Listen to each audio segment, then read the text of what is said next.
want to show everybody now in 7-Eleven we've released load emails, and it will really help you with the efficiency of sending emails in the system. So now let's get to the demo.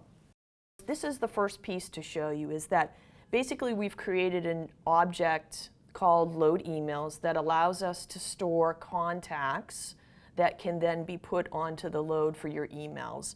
And so what emails are we talking about? The ones that the system sends. So we've got the two customer ones, the invoice and the quote load confirmation. And then we have the carrier ones, which is the really big one everybody's asked for, which is quoting, tendering, and status. So what you're seeing now is I've set up a flow in the background that, based on the mode, will take the contacts that you see here and associate those with the load and with those documents. So here you can see I have LTL contacts and I've got truckload contacts. So now we're going to go over to the load that I've created. I'm going to clone it to show you that this is the power of what this does. I'm going to copy the carrier quote and create. Now we're going to go into the new load. And in the new load, the first thing we're going to go to is system. System is where you'll see this load emails. Again, it's a page layout. You can put this wherever it works for you. We just have it under system. And the load emails now is based on the fact that this is a truckload shipment. This is who we want to have in the CC for the customer invoice, CC for the carrier, a 2 in the carrier load tender and the quote, and the BCC here. So we have all different contacts that you do 2 CCs or BCCs that got stamped on the load. So when I go to send my customer invoice, I will always copy in my customer invoice truckload at revenova.com. When I send my carrier load status, I'm going to CC my customer service at Revenova. So you can design this exactly as you want it and as your org works.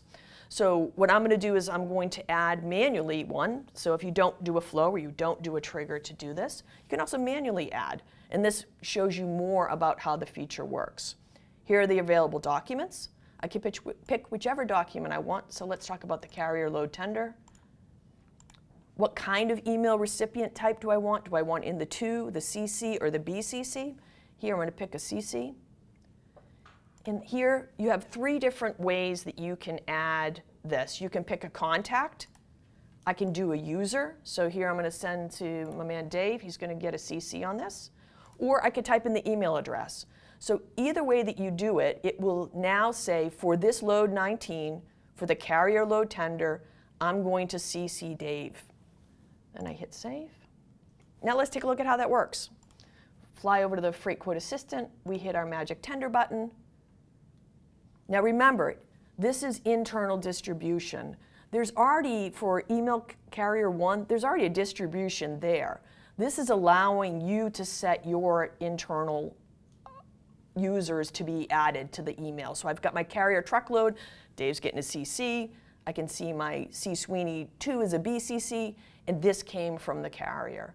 And that's it. It works like that, like I said, on the load status for the carrier, the tender, the quote, and for the customer invoice as well as a customer quote tender. All right. So in summary, remember what this is going to do for you is it's going to allow you to set contacts on your loads for distributions to your 2s, your CCs, or your BCCs, so that you can copy in the groups in your organization that you want. Using a flow or a trigger, you can then also configure it to say by mode, by division, by agent, whatever you want to do. Really powerful to allow you to get those communications out as you need them to.